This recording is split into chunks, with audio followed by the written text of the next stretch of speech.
Bonnie. Bonnie, are you there? Make sure my audio's on.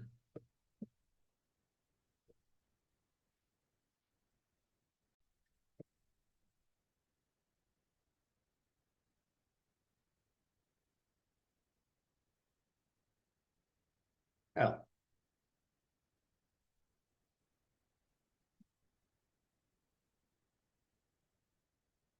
you there?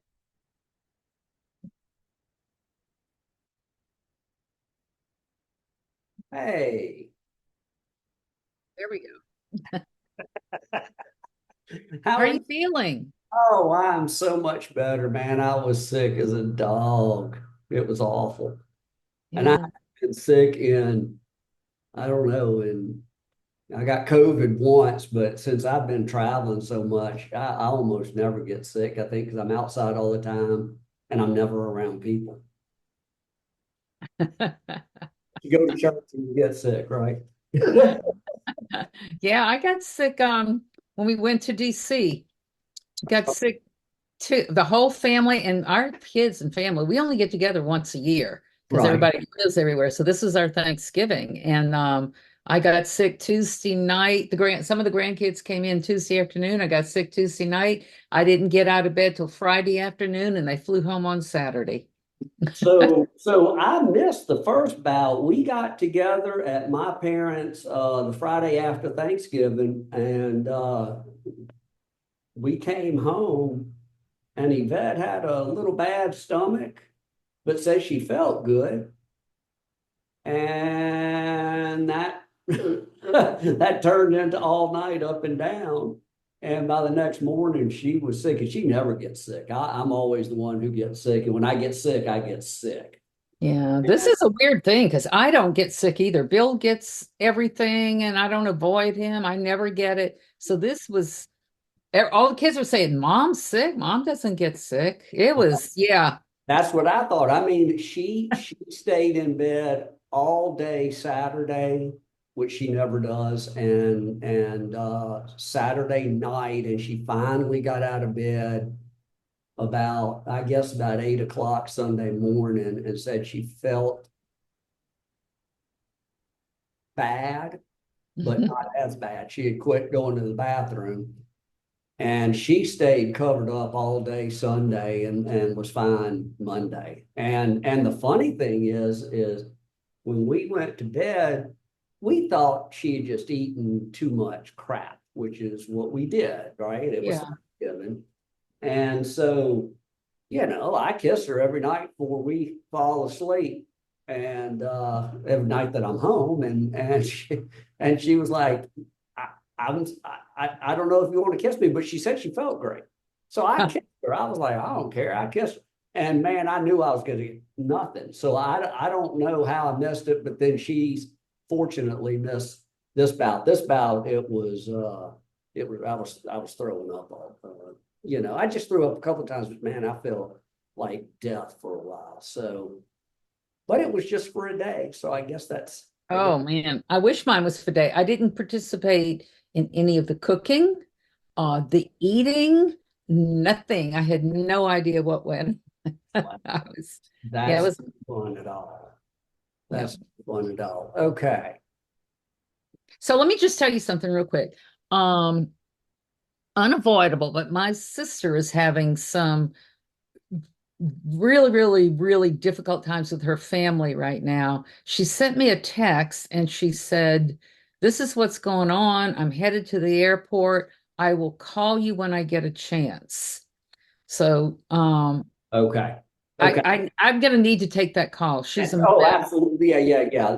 That's way more important than these images. And so if you have to go and we need to finish up another time, we can do that. It's whatever you need to do. I So appreciate that. I don't want to tell her I can't talk right now because I'm looking at oh, photographs. So oh, no, no, no. That look, this is like important to me and you, but it's not more important than that.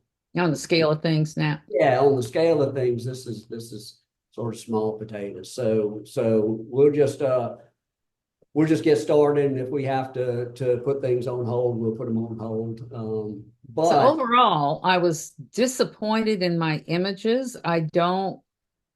My composition, I think, really sucks. I think I was so caught up in being out on the swamp. You know how much I loved it. I could have just stayed out there. And yeah, then focusing on the sky or focusing on the trees, and for the pretty much not getting in. I look at images and I said, oh man, if I had just moved my kayak this way or that way, or so so moved more. I didn't move enough. And so I'm well really disappointed. it so this was my first year, and one of the things I learned, and I learned that I was a little bit concerned about you because, like, Steve was all over the place. He was shooting like who knows how many images he has, Right. you know. But you didn't shoot as much, you And I know. generally don't. That's Okay, which not what I which do. But I'm sort of with you. I've gotten to the point where I want one really good one as opposed to 100 mediocre photos. But I was a little bit, um, I don't know if I'd say concerned, but I was hoping that you were getting what you wanted. Well, that next week I had that family in from Belgium, and I had the same concern with the daughter, and they're all shooters. I mean, like the mother and the daughter have been all over the world doing workshops. That's just sort of what they do. That's their uh-huh. family time. And um and we were doing, I guess we did what y'all did. What we were going to do. We went out on Thursday evening, and then we went out Thursday evening. Friday morning. And that afternoon we were doing a Photoshop, just sort of, I let Rick do it. He was going through how he processes images. And as we were talking, Isabella said, I'm getting lost in the scene. Like essentially, there's so much that I'm overwhelmed. And so, we were talking through it, and one of the things that came to mind for me was a buddy of mine who I have taken his position on the Bassmaster team. He's retired, but he's been a shooter his whole life, and his big strength has always been coming back with photos of little vignettes of the scene, right? Right. And I would come back, and I'm got the big stuff. And he would honestly, it would piss me off. And because it's the cooler stuff that I didn't even notice. And so he drilled into me, Pete, the whole is made up of pieces and parts. Look for the pieces and parts, and then you'll get those things. And when I told Isabella that, and I wish I had thought to bring that up with you and Steve, that's one of those things I learned that I'm going to tuck in the back of my mind to talk about with participants, because I'm used to the swamp, but it took me a while to start picking it to pieces, right? You go out. I mean, I've been out to that same stretch of swamps 100 times, and I'm still going out now and finding new compositions because I'm looking for those pieces now. I've shot the big stuff.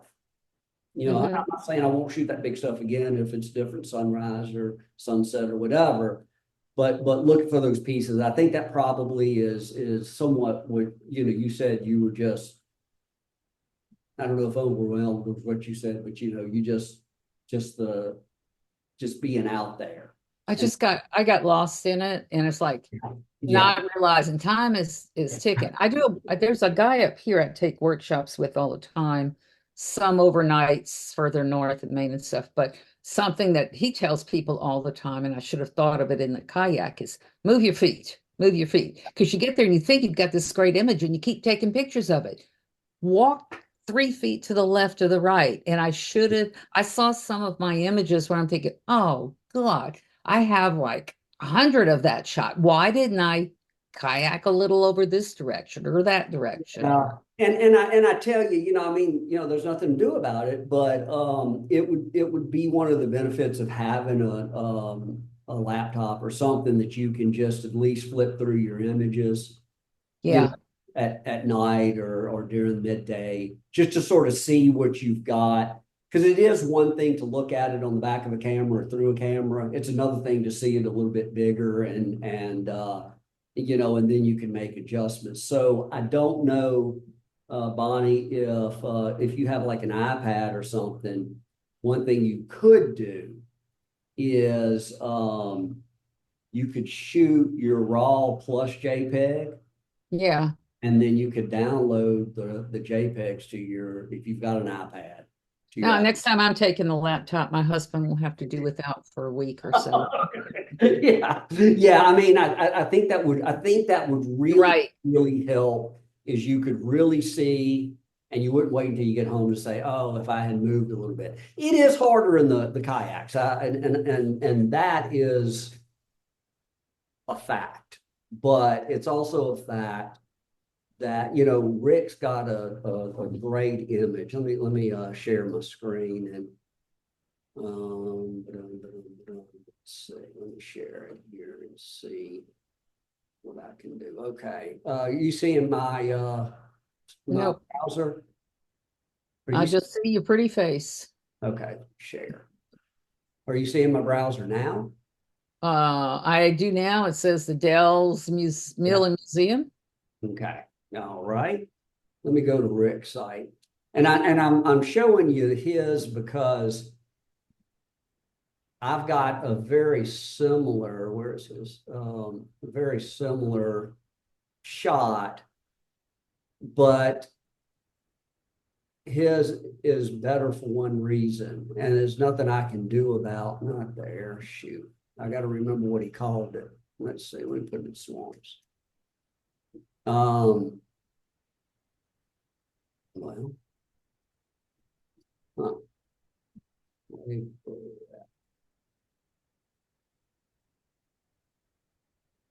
this one right here, Whispers of the Bayou, which is a great name, by the way. So this I've got essentially, well, a very similar image, but look at this. He's got a dang egret back here feeding. And what he was Wow. doing was he was in the back here, and his kayak was drifting out this way, and he simply kept shooting, and he shot and he shot and he shot until he got out here and he saw that bird. I don't need Wow. between me and you, I don't think he saw that bird until he processed it, but he won't admit. Yeah. But And I know exactly where he shot that. That's one area that I took about 100 images. yeah, It's a piece of trash between the front tree and the second tree. okay, yeah, this is the best tree out there. You shot this. Yeah. Everybody shoots this tree. I shoot this tree. I still shoot this tree, and I've shot it 100 times because it's the best tree there. And so one of your images that you sent me was right over here.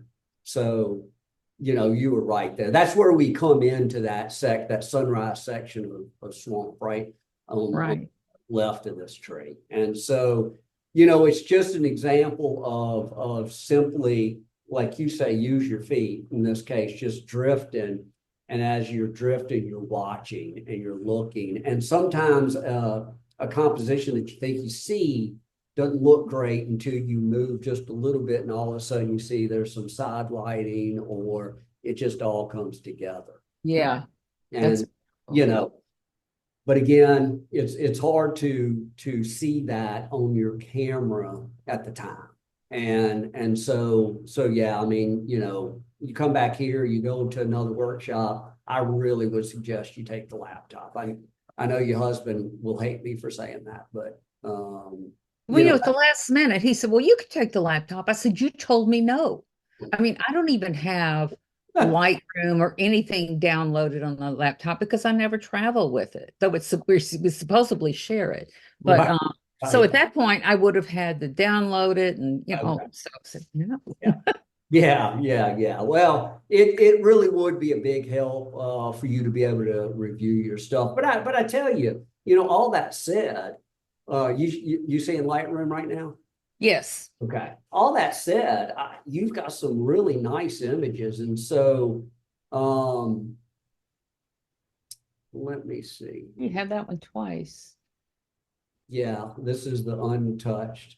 Oh, okay. I Okay. messed around. So I love this one. So I sort of messed around a little bit to see what we could do with it. And so let's jump in and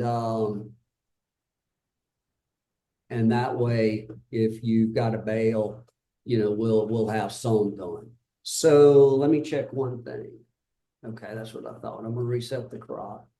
All right, so this is your raw image. Now, Bonnie, the reason I had it twice is because I already ran a couple of them through denoise. And so if you in Lightroom, if you come to Right. the detail, I just did denoise and it creates another DNG. But I do that on the front end. And so Oh, you do it first. I Okay. do, you know, now this one actually I think is denoised and looks pretty good. But I wanted to take you through everything. So I've already done that to this Hmm. because it does take a few minutes. And so I think the first thing I would do here is, you know, sort of decide, you know, what crop I like. I mean, I like the sky, the water, you could probably, you know, it's not smooth, so you're not getting um a great reflection. So probably what I would do, and I know this because I've already done it, is I'd probably turn this into a 16 by 9 Yeah. and tighten up a little bit. You're going to lose some of that sky,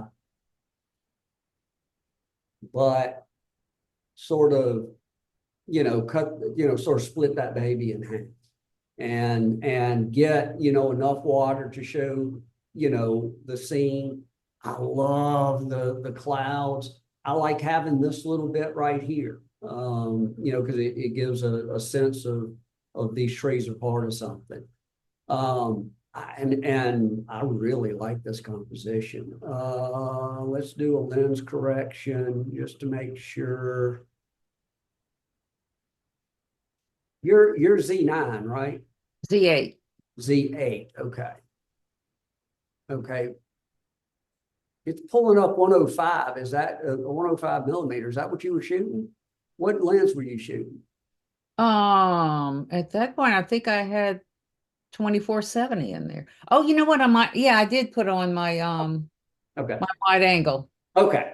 Okay. So we'll leave that. It looks like it sort of straightened it. Your horizon. Man, you weren't on a tripod, were you? No, I was not. That gone. I Girl, didn't use the tripod that day. man, your horizon was spot on. Okay.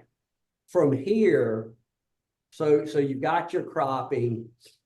You could probably tighten up a little bit, but I think it's nice having this much sky. You know, Yeah. if Now you any see, this is an image where I was talking about composition because I believe both you and Steve. Steve, I just went blank. Um, you were let me just say like maybe more to the right of those trees, so that burst a bright cloud was directly behind the trees. Yeah, So I kind of split it. So I wasn't paying attention. I was looking, oh, look at the sky, we're getting some good light. And I was yeah, not paying attention to the conversation. yeah. I was. I'm just going back to it to remind me. Well, I know Steve posted one that was yeah, because I know he was to my right because I got a great picture of a stormy looking sky. And I said, oh, this is great. I got to process this one. And there's Steve and his multicolored kayak right in the middle of it. well, you got to tell him get out the way. Yeah, I didn't notice until I got home. So I sure thought I had. I thought you had that one. I thought you both posted that. Man, I did. I may not have put it in my new releases, which is dumb. Because I do think and I was closer as well. Because if I'm not going to look, I know I got it here. Anyway, so that was Yeah. So I was a little bit closer because I think I used my 24. And I mean like at 24. And so, but look, here's the thing.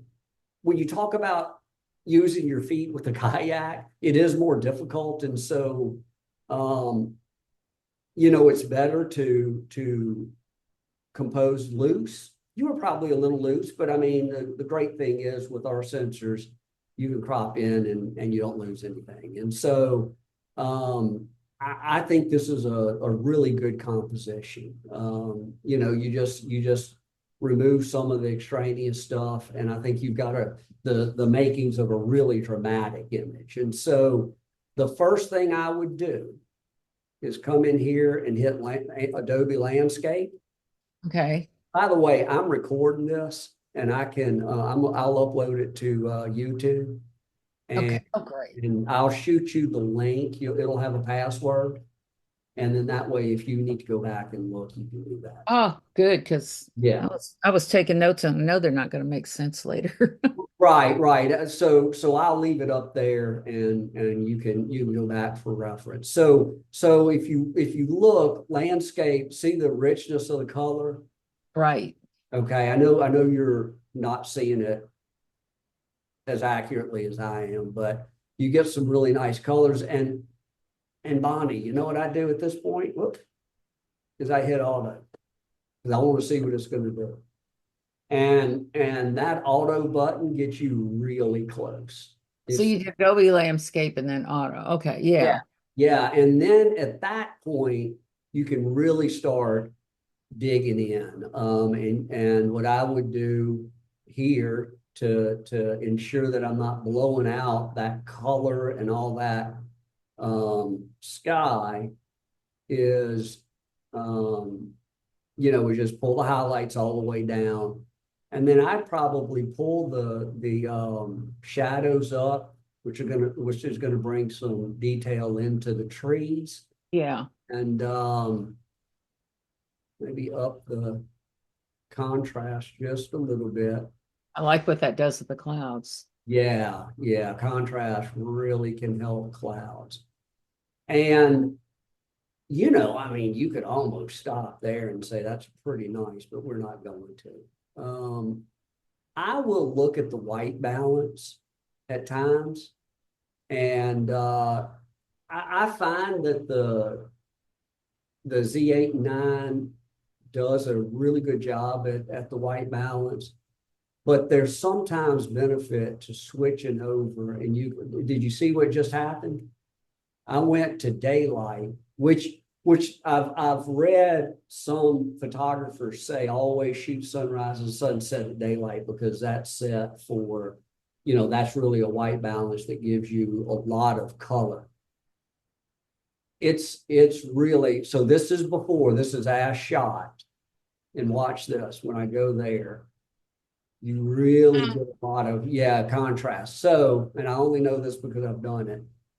You can also look at cloudy. This was really cloudy. I think that splits the baby a little bit. So as shot is really vibrant, and then cloudy sort of brings in, I'm getting ready to point at the screen, brings in some of that, that blue back, and gives you a little more contrast with those colored clouds. Yeah. And so, and you can also come over here and manually maybe boost, your colors just a little bit. Your temperature will add a little bit of that magenta in there. And man, that's really nice. I like the way you brought out the shadows because I like seeing a little bit of detail in the moss. Yeah, and It's it's pretty. there's a little balance to be struck if you pull the shadows up too hard or too much, you'll get a lot of noise. Right. So I find that it's all about just impressions, given that impression or that hint of detail. And you still have plenty of good darks in here. That's what's blue is your darks. Mm-hmm. You don't have any blown out highlights, which is good. And so again, man, you could stop, but I'm going to come in here and I'm going to do. Okay, so this, this is your masks, right? The little round thing. Yeah, right. That'll create your mask. And so what I've done is I've created a mask for the sky. Now that's, I've done the mask, but usually to well, certainly not what you're doing in the sky. So what did you just do? You clicked on the mask and then you went. Okay, I clicked on mask and I chose the sky. And so I created a mask just for the How sky. did you create the sky? How did you do that? Hold on, let's do it again. So let's delete it. Okay. And so I came into my mask area Right. and I simply Oh, right here. square. Gotcha. Yeah, hit sky. Never did that. Okay. And you can see it's not absolutely perfect. Right. And that is important to remember this, that you can create some halos if you're not careful with your masks. Right. Photoshop, I find, is a little better at creating some of these masks, but you have the same problem. I'm working on a technique or using a tool that minimizes this, but man, I have had problems with halos that I end up having to select subjects and go back and paint out, and it just drives me bananas. But that's it. You create that, and probably what I would do is give it a little bit of contrast. Maybe bring those highlights down just a little bit, and you can always come up here and say before and after. So I've done the mask. I've done the mask and I've done subject, and I haven't been that impressed with it. So I just something I need. Yeah, so there's a couple of different ways. Again, I think that Photoshop is better at object selections than Lightroom is. I mean, it's really sort of the same functionality, but for whatever reason, it just doesn't seem to work as well on some things. And the subject is one of them. Subject, if you just say, create a new mask and come to subject, there's no telling what it's going to. Oh, it actually did a pretty good job that time.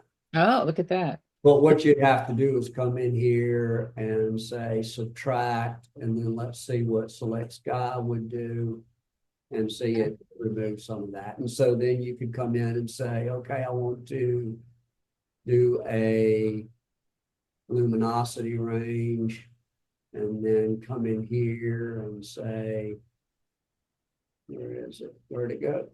Okay. And that's actually pretty good. That's actually that's as good as I've seen Lightroom do. And so then you would have your two masks. And so if you wanted to, you could at that point sort of tweak your those trees. That's really subtle. Maybe let's see, let's bring it up. It actually looks pretty good. Isn't that pretty? Look at that moss. Yeah, yeah, that's really nice. That's after I did the, the change to the subject, those trees, and then before. And so you get that. Now you can also come down and there's often benefit of using your curves tool, gives it some really nice contrast, but you see it's still keeping a lot of that detail. And Right. so here's the one thing that I've learned over the years in editing photos. There's so much we can do post-processing. You can bring out all of the details, you can pull up those shadows. It's important to remember that, I mean, it's pretty dark here if you'll remember.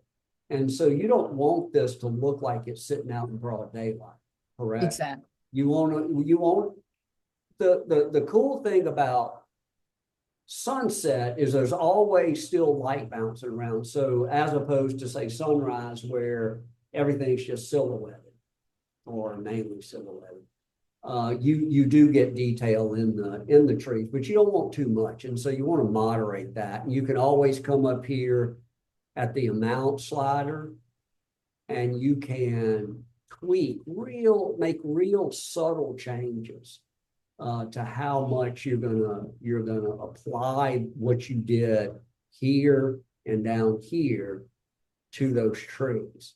And then you can even come down here and apply some texture. And that's just, again, that's only applying that texture to those trees. And so it gives it a little bit of. Look at that. It picked up that first big tree on the left. It picked up a little glow on the trunk from the sunset. Yeah, yeah. Right here. Yeah. That's you it's one of the things that you really have to watch is that's where I have problems with my masking is I'll end up and there'll be a halo, especially where it's a tree on this, that dark sky. Yeah. You have a line of trees and man, there'll be this haze right there. This isn't too bad. I've had it where it's like, oh my gosh. And either I go in and I add haze to the background, which you wouldn't want to do in this case, or I go in and I select the trees individually and I just sort of brush in the color from next to it and get rid of that halo. But yeah, I definitely added a little glow. So let's go back to your sky. Again, this is what we're working on. I'm going to do Talk to me about the curves because I struggle with that. I mean, I use them and I think, yeah. So this is your histogram, right? Yeah. And you got your darks and your whites, and so all you're doing is this is affecting the dark. So if I pull that down, see how much it's affecting the darks, but Yeah. it's only affecting the darks.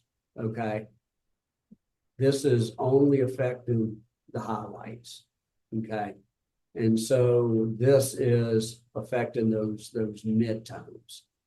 And what you want to do, I don't do just a ton of curves adjustments.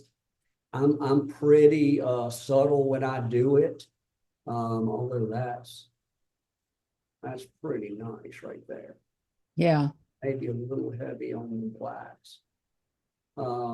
And Bonnie, if I were doing it, I would probably go in and try to just make sure I didn't have any halos around here.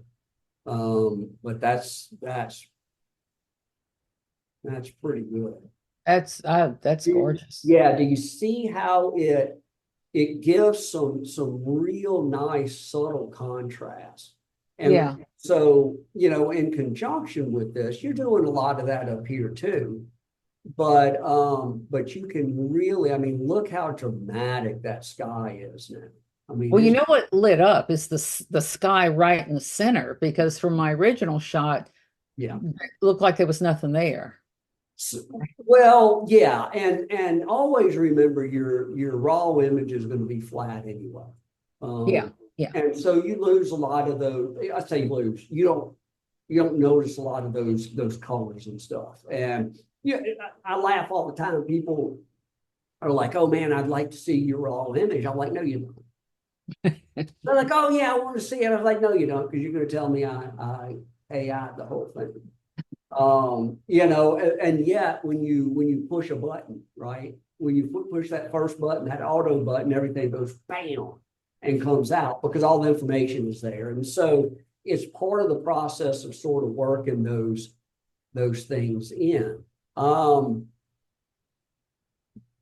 tell you, probably at this point, the only thing that I might work on is over here. And so I'm going to create a luminosity mask, I think.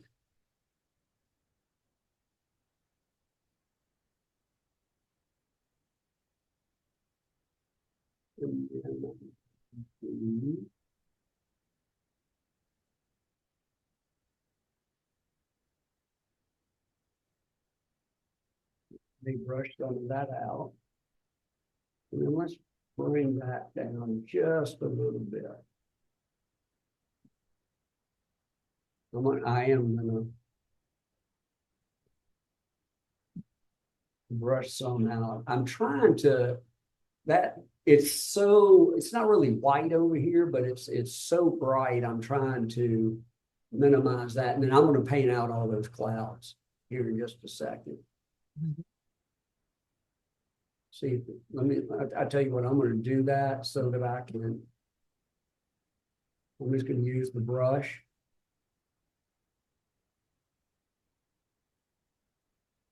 And I'm at a density of 100, and I'm just going to start. I'm going to take off auto mask for the time being, and I'm just going to come in here. I'm going to brush all that out because I don't want to. So what are you actually brushing out? The earlier this mask. See okay. what the mask is? And so Yeah. So all of that stuff in here, I'll probably I'll take this mask out so that it comes back. And then I don't really want to affect those clouds. I'm really trying to get it down to where all I'm affecting, then you can turn on auto mask and then you can hit just that color, right? Mm-hmm. And I'm just trying to see if I can bring the luminosity of this brightest area down at all. I need to here, get rid of some here. And I don't want those weird artifacts that were going on, which I don't see any right now, but here. Okay. All right. So let me look at the before and after and see if we've done. Yeah, you see how bright it was? That's before. Yeah. And that's after. Yeah. Okay. Yeah. And so I think that if you were to get picky, you could come in here and probably get rid of the mask. It doesn't really affect that good. Yeah, I don't know. I think that looks pretty good. I think it looks great.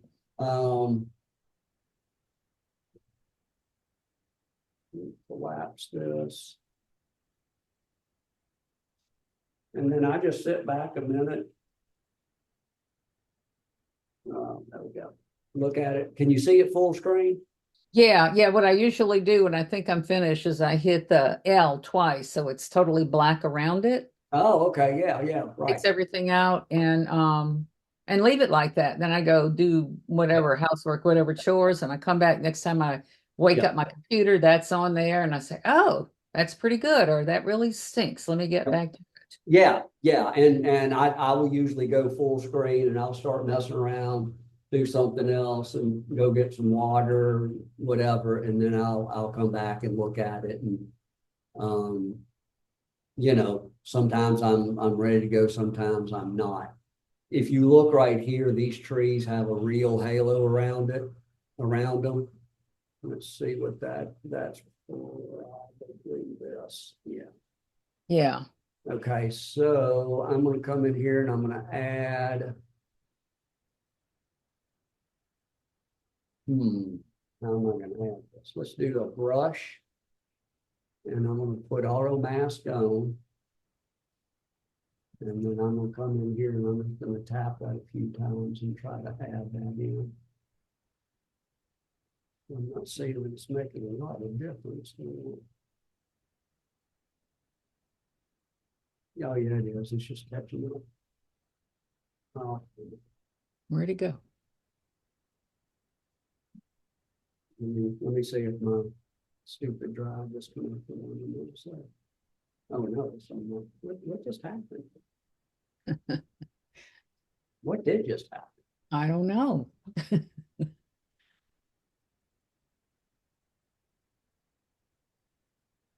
Hmm. Let's do this.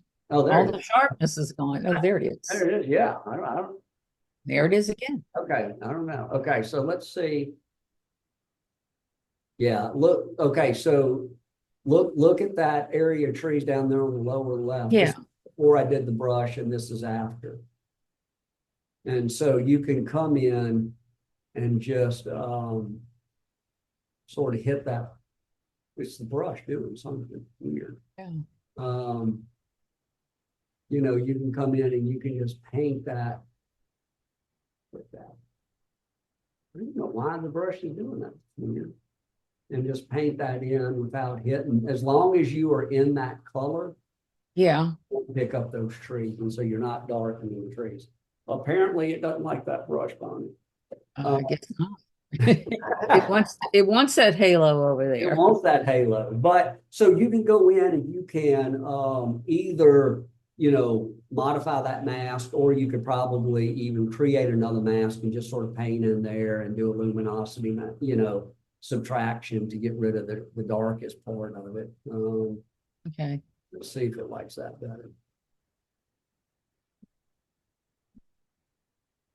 No, I'm not going to do that.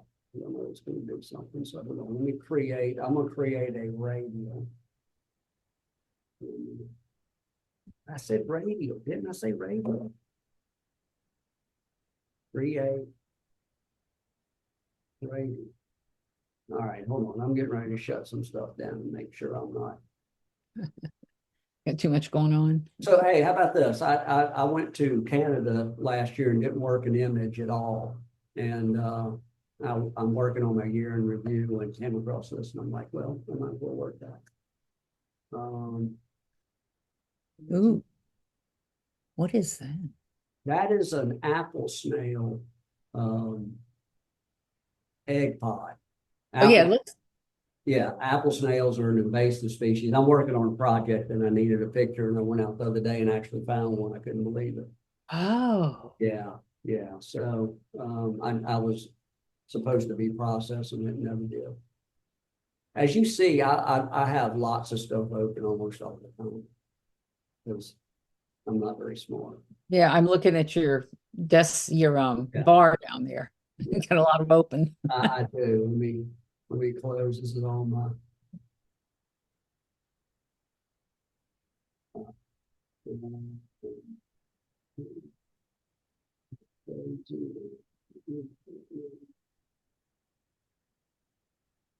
Sorry, I should have done this. And I am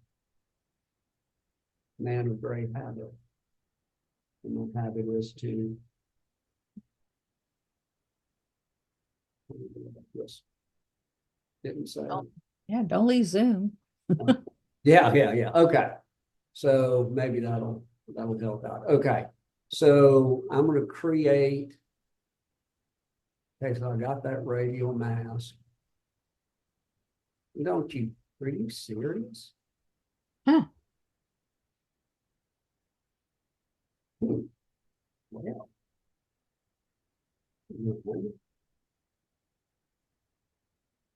Okay, I'm going to stop it. Good thing is all that should be saved and it's not destructive. I'm just going to relaunch Lightroom here in a minute. Just let it quit. Unless it hangs up. Then it's hung up. All right.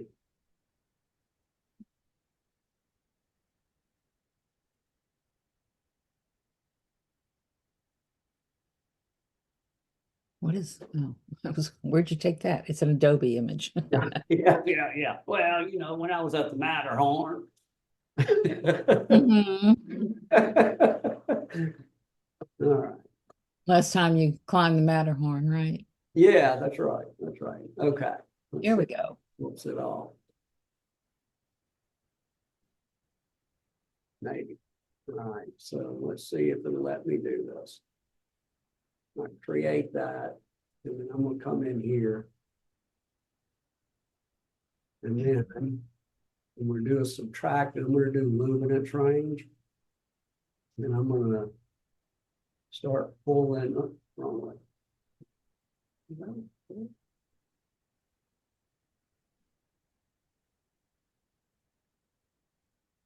Ooh, that might be it. Yeah, pretty close. All right, and then you can just bring your highlights down. I really wish I knew what was done, and you can just come in here and try to match it. I really wish I knew what was going on with that. I've never had to do that. And that's pretty good though. That looks good. That Yeah, that looks white cloud in there's gone. Yeah, exactly. And so I mean, really, on an image like this, I would get rid of this bird up here. I would say, that would bother me just like that damn piece of moss. So yeah, I would definitely get rid of that bird. Okay, so let's get rid of that bird there. Good. I'm glad we think alike because it was Yeah, it's just annoying. Yeah. If there were 3 or 4 of them, right.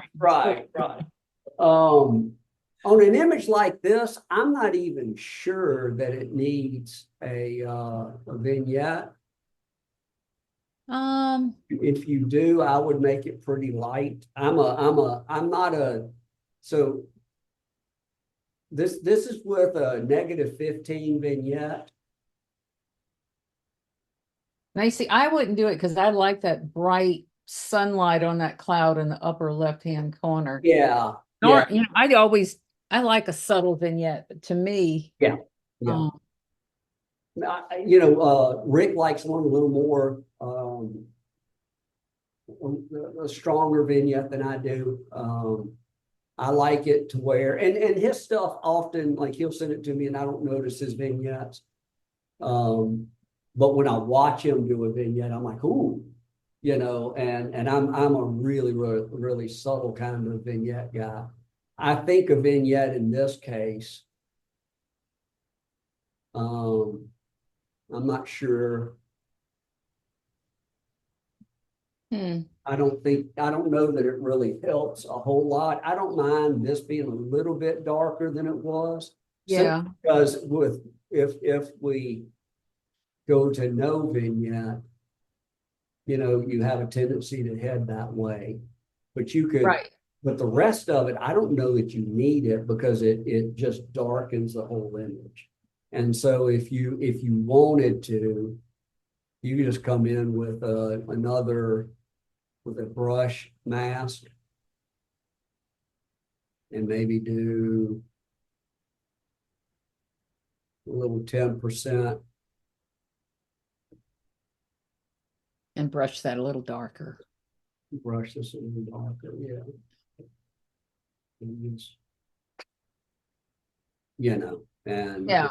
You can just, just take a really subtle brush and then you will be able to really, really see it's not a lot. But it's just, I think just enough. And so, when everything's said and done, let's do your L. I mean, that ain't bad. I know. Oh, I like it. You're still seeing the maps. Let me get out. Yeah. I mean, I'd hang that on the wall. I think that's really, really nice.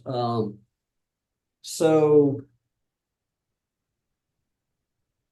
the one thing, and I didn't do it as much here while we worked, is I do look at the histogram. It's showing you're a little bit underexposed. So you might even just bump that.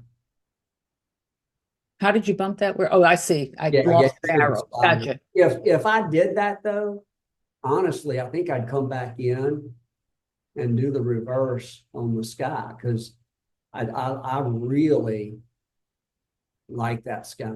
I mean, Yeah, I do too. you don't want to lose the sky. And so let's see something to move you over here. And I just want to see something that they should say. Yeah, see that's me looking to see that last adjustment I made, and I went back on the sky mask and pulled it back. You're not hitting your highlights over here because we pulled the sky back. Yeah. So I think at this point, I think you're really done.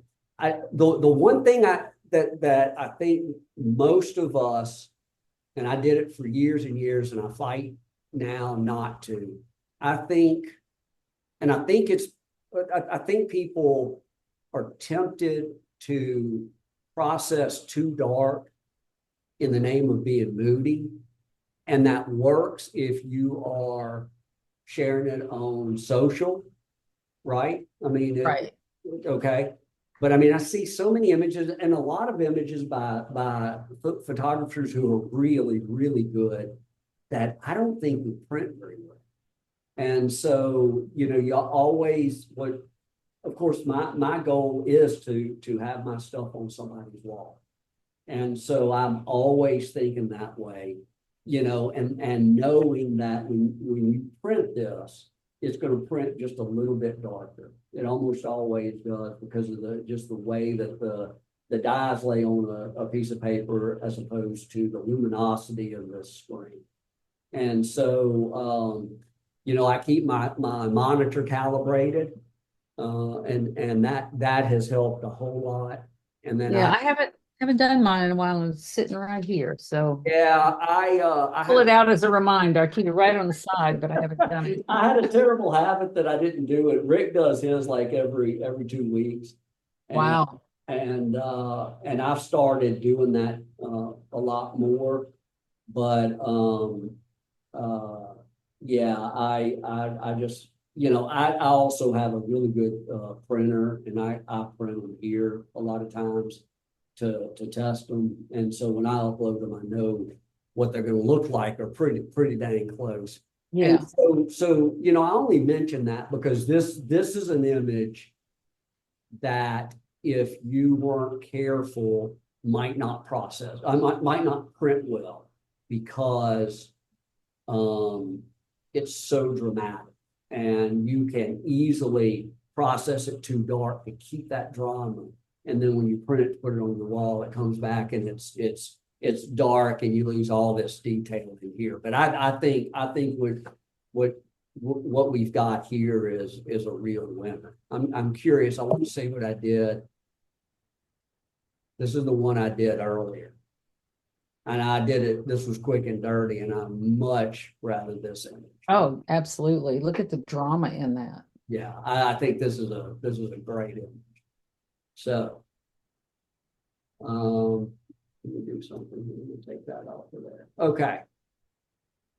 I recognize this image. That was the first day that I did it. The What is second. the first day? Man, I looked at it. I didn't even noise this one because man, this thing is beautiful. And that's handheld? Yeah, I wasn't doing the tripod. No, you aren't. Man, that's beautiful, Bonnie. All Thank right. So let's apply this. Let me hit this. Let me hit all of it. Yeah. See, I played with this one a little bit, and again, I don't like it total silhouette. I like seeing a little bit in that moss. Bonnie, I can't stand this piece of moss right here. Tries me. What were you thinking? Look at it. I was laughing. When we got out the next week, I was laughing about that. So I think honestly, and it's your image, but honestly, I think this is another one I would probably 16:9. I like most of that, I think. But I think you can benefit compositionally by pulling out some of the water here because I don't know that this reflection down here adds a lot. No, I agree. I think that's a stronger composition because you'll get a little bit of reflection, but you get this whole tree and it's a little tighter. We're going to come up here. Did you have any good clouds with your second group? Not really. Hmm. No, it was 2 weeks of not very good. Yeah, no, not very good in terms of the clouds. But the second week we didn't even have fog. You Oh know, yeah, you and Steve well, had. we had one, yeah. So Steve and I had that really nice fog. That didn't work well. But we had one. We did have one morning that had pretty good fog. I forgot about that because I took some images of them paddling it. Other than that, it was pretty bluebird. And what we did was we simply focused on other things, sort of those vignettes, so to speak.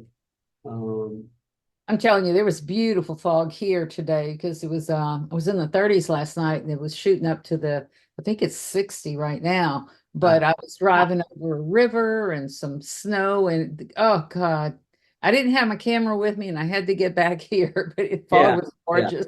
Well, it has been the same old roller coaster that we always have here. It was cold last week, and There it you go. it was 60 degrees yesterday, and it's probably 50-ish right now. It was Mm. 30s this morning. It was dang cold, and yeah, it's 57 right now, but it was 35. It's gonna be 35 in the morning. Man, I was thinking about going to the swamp. Um, and so, but the wind's blowing too. So I don't know, I might wait I until, don't know. 35 on the water. well, the Ugh. the thing is the paddling helps, and so does the potential that there's gonna be fog. Yeah.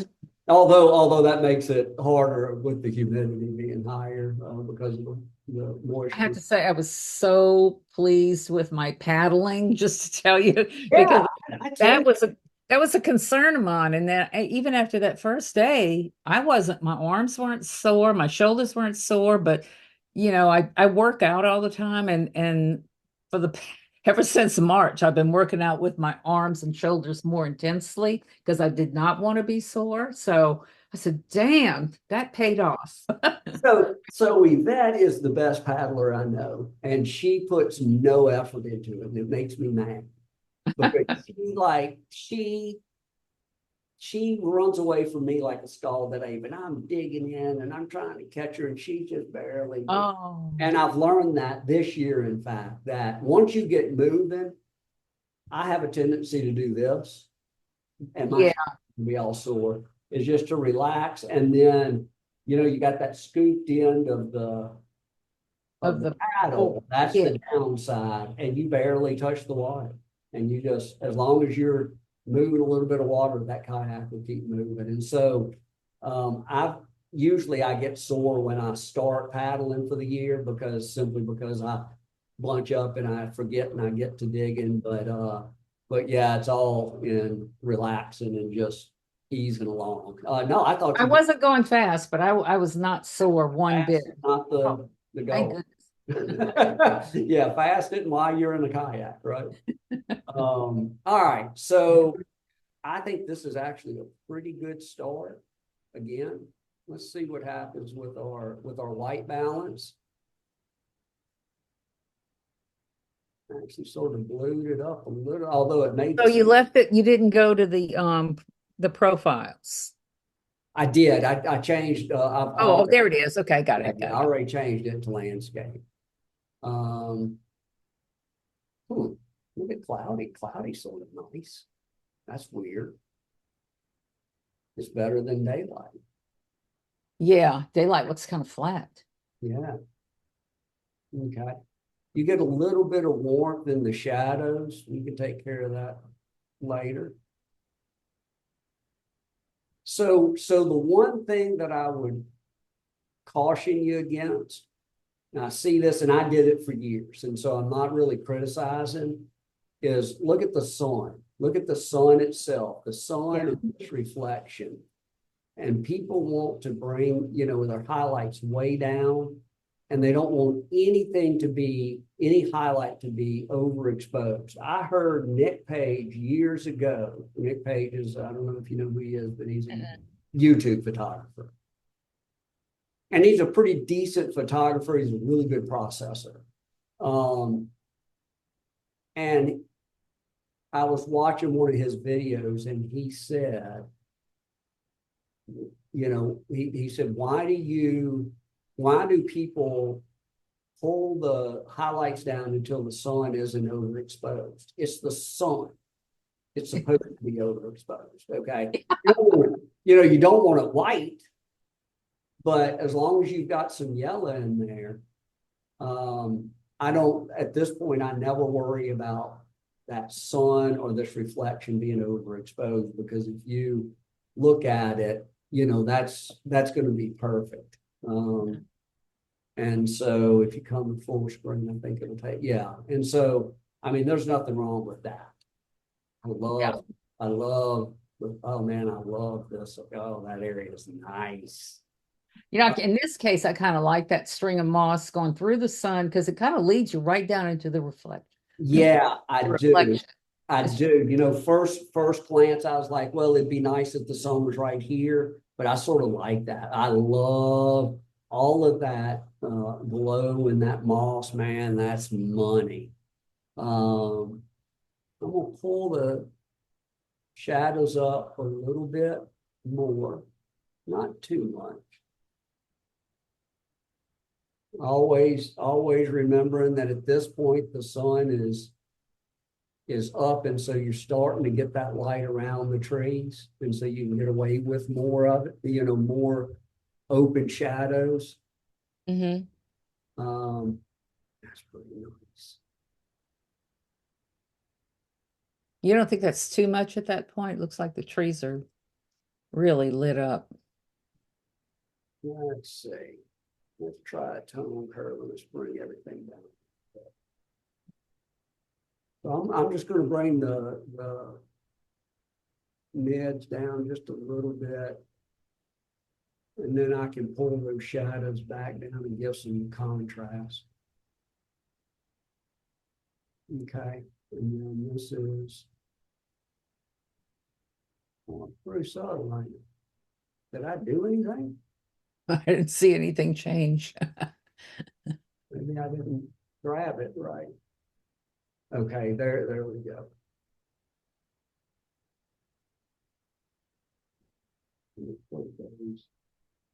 You can also affect your curve down here. Fibers, yeah. Like, and see how it's, Yeah. so you can really, if you're more comfortable doing that, and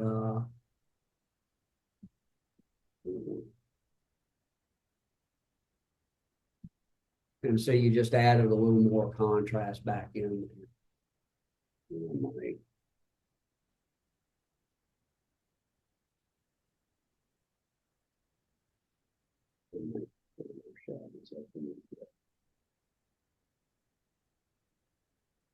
I think that looks pretty good.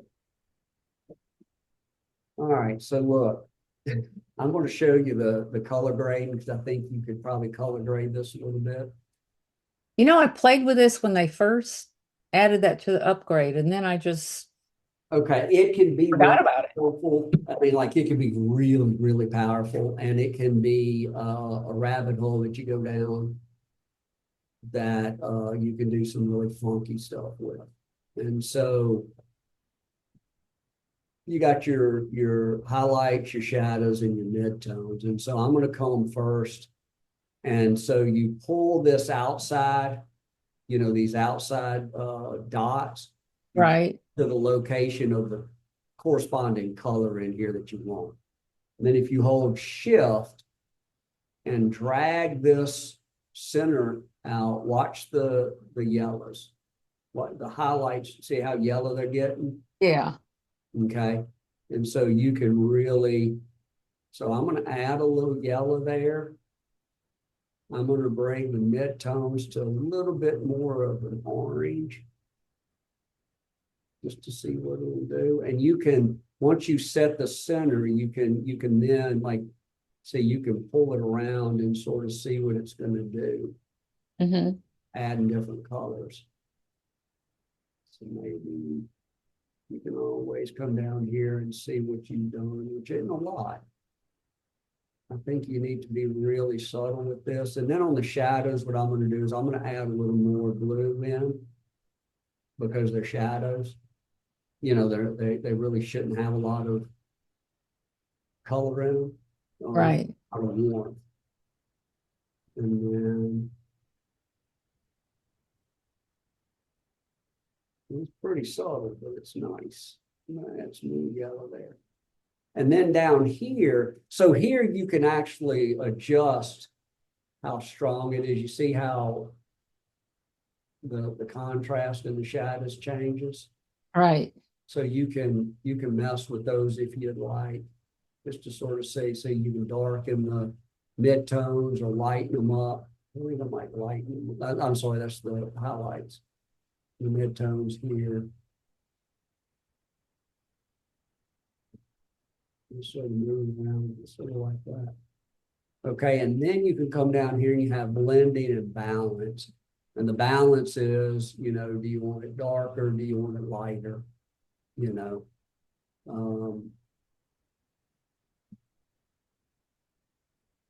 I don't know what you like. I sort of like it darker. I like it darker. Yeah. I think Okay. what's bothering me. Yeah, and then the blending is going to be how those components blend together, and it's pretty subtle, so it's hard to see it Yeah. in a whole lot on the blend. So before and after. Bonnie, I really like to work pretty subtly. And if you notice that okay, well, maybe I should do something different, you can always come back and do it. But man, if you just front force it, and just go whole hog at it, you can create problems, and then you can't unsee it. And it's hard sometimes to go from, it's like I tell Steve a lot, he uses Luminar Neo, and I Right. used Luminar for several years. I used Luminar and I used Own One, which is very similar, because I didn't understand Photoshop, and I wasn't very good at Lightroom at the time. And I love the images, but the problem was there's a lot of presets, and you click a button, it goes, whoa, man, it's get all this saturation, and your first look, oh, it's great. And then a year down the road, you look at it and go, oh my goodness. And I just think it's heavy-handed, and it's hard to go back from heavy-handed. So I like to build slowly. I'm probably going to do. Let's create a linear radial, and I'm going to come right here. And I am going to warm that up and create a little glow for that sun.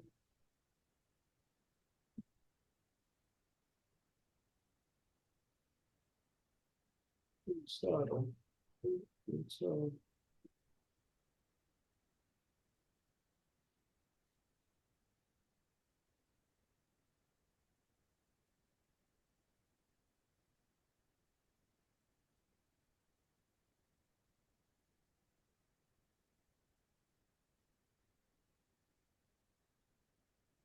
Ooh, is that a good ooh or a bad ooh? that was a good ooh. So I use a similar functionality in Photoshop. And I really like when you give that sun a little bit of a glow. If there's a lot of clouds and you get that perfect ball, that's fine, and I do that at times, but when it's like this and it's just hazy, I really like adding that. If you, and I don't know that we want to, but if you want to not affect your shadows, you can always come in here and say, do a luminance range, subtract. I'm on my mask, subtract and luminance range, and then you can just pull that in, and then it's not showing me what mask was luminance.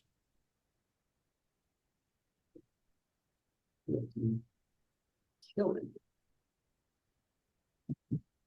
Okay, there's the mask. Yeah.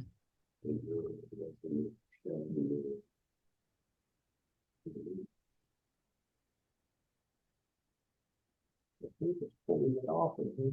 It's pulling it off of there. That's weird. Man, I tell you what. See, okay, see now there's not as strong of a glow. Mm-hmm. And so again, it's sort of personal taste. Maybe split it. And see now you're starting to see Yeah. that. Man, I like that. I tell you what, what bothers me. Okay. What do you think? The above the branch, I mean, that sky offers nothing. Yeah. I don't know if it should be a tighter crop because that's a nice chunk of nothing. Mhm. And It doesn't bother me quite as much, but you could come in. I mean, I think you don't want to lose this tree, no, right? But you could minimize it, maybe add just a tad of water. Yeah. then that puts the horizon right in the middle. Well, it's not quite. Let's see. Mm. It's not quite, but it's close. Okay, let's do that. Let me try some. So let's create a color range mask. Okay, so we're going to take that. That's you see the red, that's our mask. Yeah. And so let's work on what we can do with the color. Maybe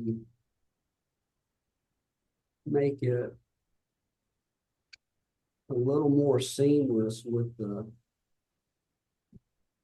Yeah, that might be too much, but a little bit more warmed up than that Yeah. just Yeah. glob of gray. So what I did is I did everything in the color palette here. I pulled up the temperature, to the warm side. I gave it a little bit of magenta tint, and then I Mhm. came down and I pulled the saturation way up. Now, what I'd probably do, because you may not be able to see it on my end, it's a pretty flat looking yellow. Yeah. I'll probably pull up the exposure just a little bit. And let's see. Let's see. Let's see.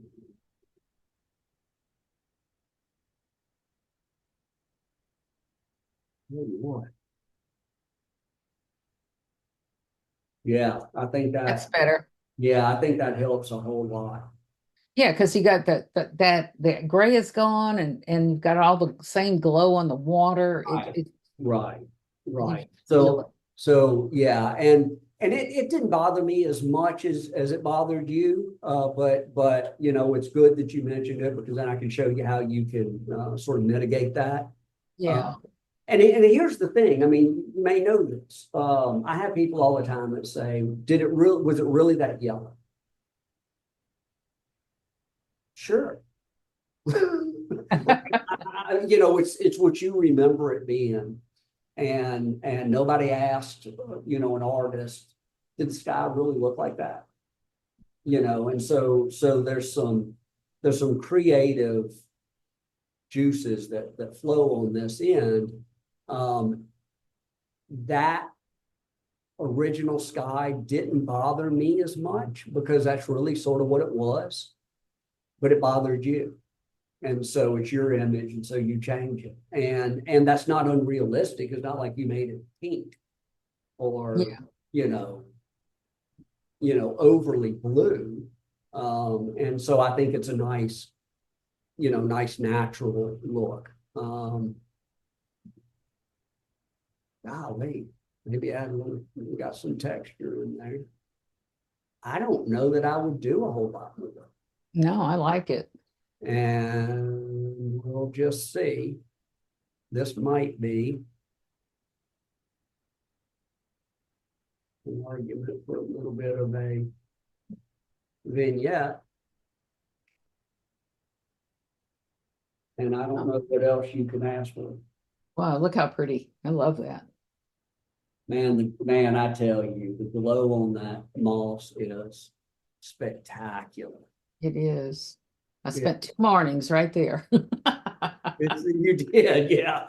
Well, I laugh. This tree right here will just suck you in. It just sucks you in. It does. And it's a wonderful tree. So that's that one.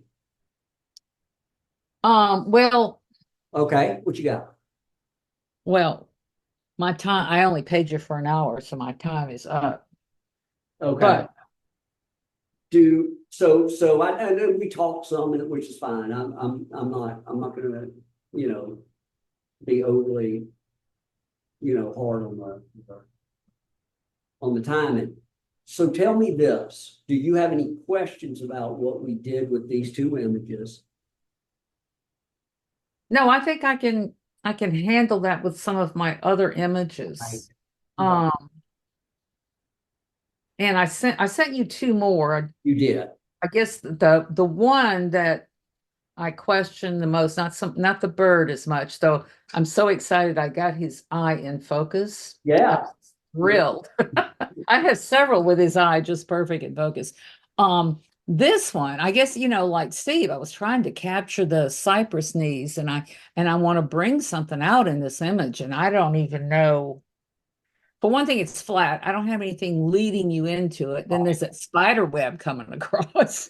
Yeah. So it's funny. I would go in those needs and clean out a lot of that stuff, and then pull out and take photos. I've got one that I went back and forth on that I didn't clean out, and I actually like it with the dirty spider webs. Yeah. When you sent this one. This one I don't know. Let's do a quick and dirty on it. And Yeah, just, compositionally, it just can't even be salvaged. I took it for the reflection. well, I knew that, and So it could almost be a vertical because yeah, that could be where the strength is. almost be a vertical, or you could almost just come in and do something. Do a tighter crop. Yeah. Oh yeah. I think at that point you end up with a little bit more to work with. This Cool. this must have been later in the morning. Yeah. The light's pretty harsh in here. But it's one of those that, you could, even if it didn't work necessarily at this time of day, that, if you were back another morning, you could go back and see. I think that compositionally has a little, again, it's a 16:9, but I think the way it lays out, with this tree, all that nice stuff, it looks like a rope. Look at that thing. Doesn't it? It is a spider web. It's Yeah, just, I could probably have gotten one end and stuck it to your kayak and dragged you around with that thing. I mean, I think so. it's like huge. Yeah. So just to reset the crop, I'm not sure compositionally that this. I know that, and I knew that's why you took it. Let me. I want you to quit. Yeah.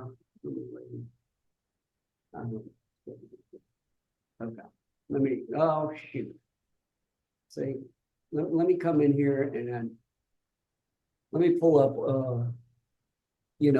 my gallery and we can talk about those reflections. I'm not a huge reflection guy, to be quite honest. But they can work. And so I think what you have to look at is what is that reflection doing for the image? Because what you see while you're out there and the way it's going to present itself, in a print is two different things. And this is, I think, a good example, like ketchup. And I don't know, maybe I did. I probably didn't take one where it had all of the reflection back here. Let me go into my laborette. If a reflection's not leading your eye to something, and there are some lines in here, but I just think the color palette and everything then competes with this, right? Yeah. Like in this case, if I come, let's see what I've got here.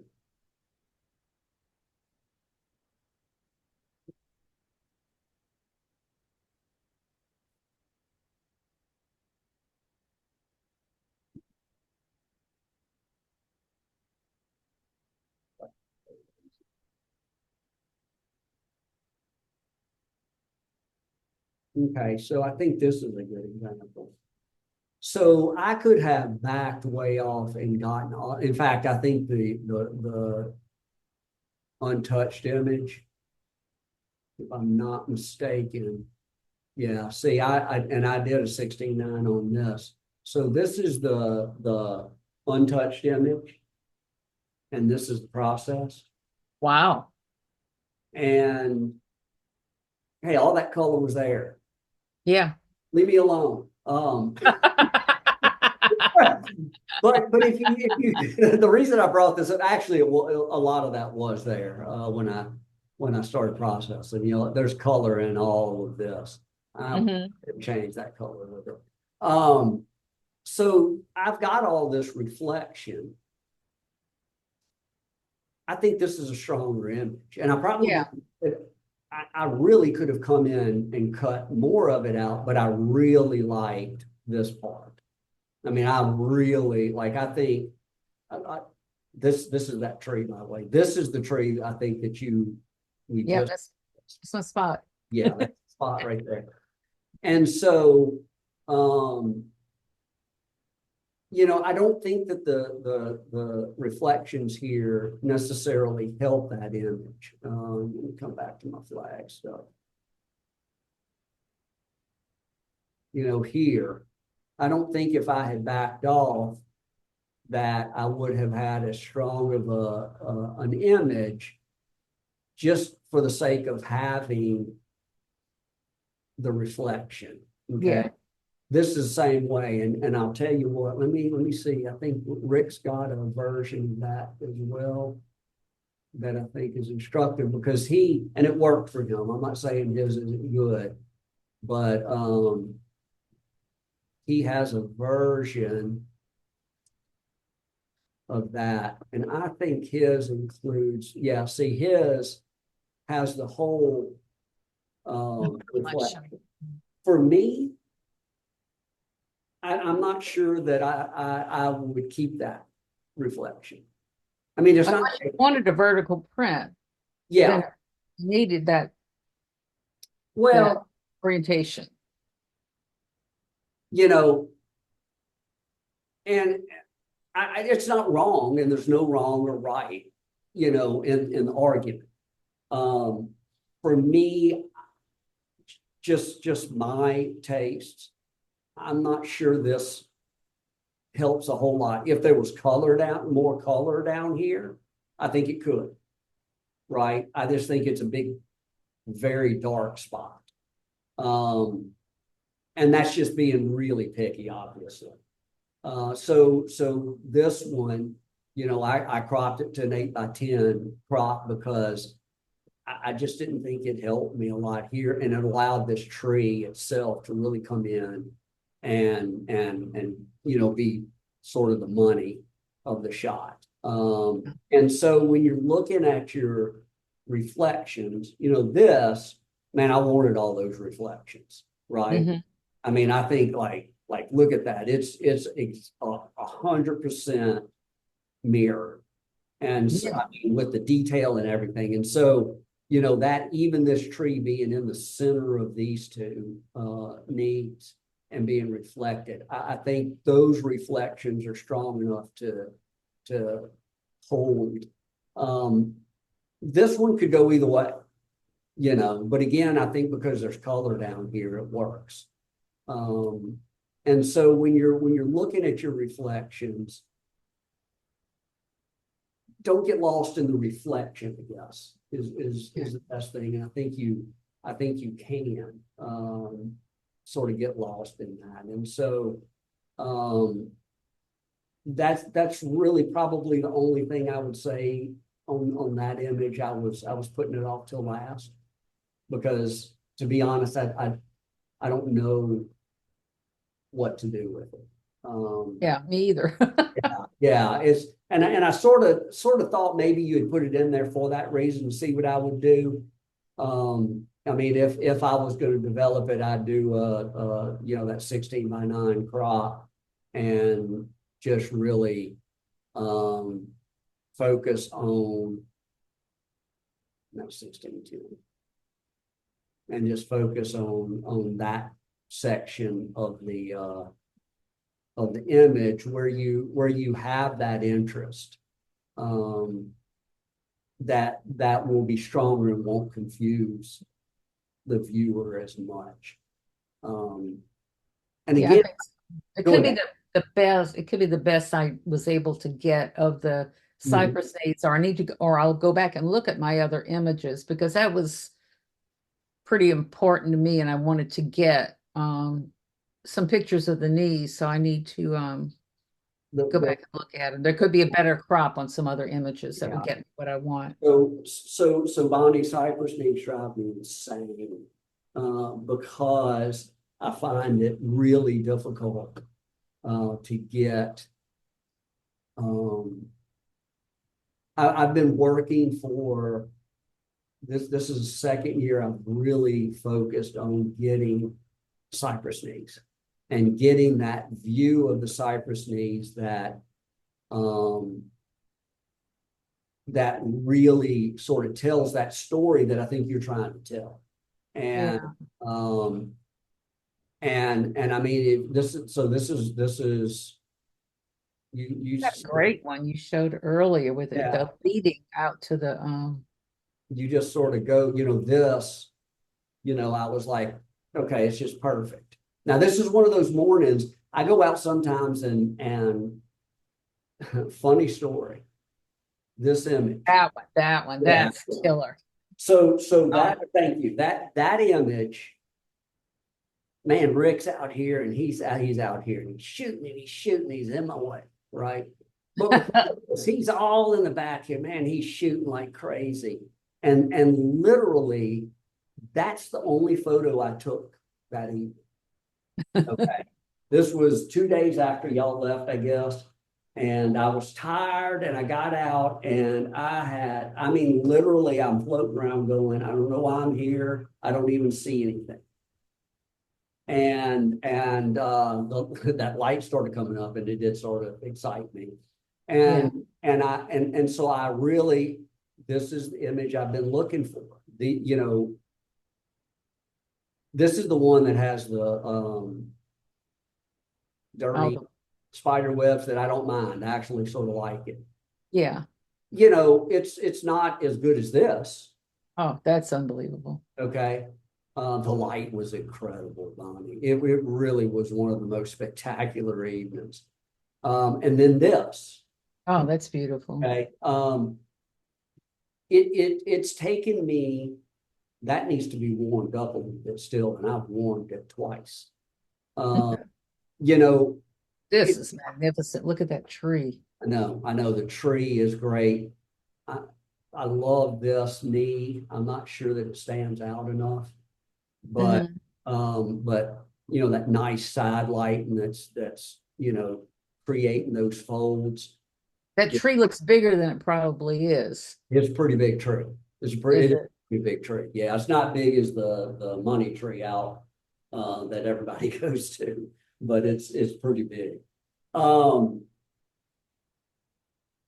but it's taken me 2 years to really figure out those dang needs. And so I think if you take a shot like yours right here to really make this shot even better, what I would probably do is I would probably move to like a 770 to 200, back off, and then zoom in to really compress that scene. And, Okay. and then it will compress all of that. If you get up with to try to get all of this with a wide angle, I think you're gonna lose a lot of the interest in that. And I Well, say we'll have to do that, that next year when I go back with you. I mean, hey, come on. Hey, if you Uh, let me back out, I don't know, it might have been too much work. no, no, no. Let me tell you, I had an absolute blast, and so you are absolutely more than welcome. Um, let me pull up because I want to, I told you I would use a longer lens to compose that. These images, that is I think that's 24. I'm at 24. This is I'm almost sure that's my 14, but hold on. Nope, that's 24.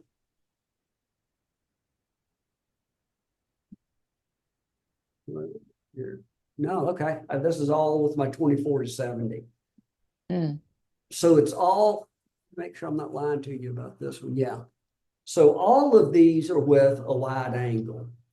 But what I did is this one, I mean, I'm right above the water. My camera is right above, I set it so it's right above the water. And so this knee is right in the lens. And so it gives that line out here, right? But you've got something really strong.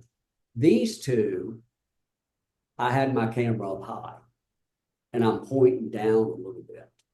And so it gives all these knees, not all of them, but it gives knees room to breathe a little bit. And so if you come back to yours,